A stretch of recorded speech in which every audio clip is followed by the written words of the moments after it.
Syederalun puluhan warga dari 3 distrik di Nduga, Papua, yakni Yal, Iknigal, dan Koroptak mengungsi ke distrik Kenyam. Mereka mengungsi lantaran takut atas ancaman keberadaan kelompok kriminal bersenjata.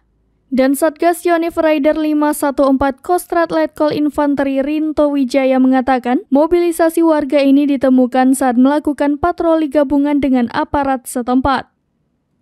Saat patroli pada Senin 27 Maret 2023, tim mendapati adanya masyarakat asli Papua sebanyak 52 orang terdampar ke daerah Kendibam.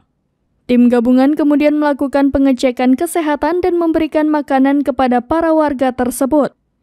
Saat ini mereka tengah berada di Kenyam. TNI Polri pun menjamin bahwa keamanan dan kesehatan mereka terjamin di Kenyam. Sebelumnya, KKB Papua melakukan aksi penyerangan terhadap anggota TNI Polri yang sedang berjaga mengamankan pelaksanaan sholat tarawih di Distrik Ilu, Kabupaten Puncak Jaya, Papua Tengah pada Sabtu 25 Maret 2023 malam. Akibat peristiwa tersebut, 2 anggota TNI Polri meninggal dunia dan 1 anggota lainnya mengalami luka tembak di bagian paha.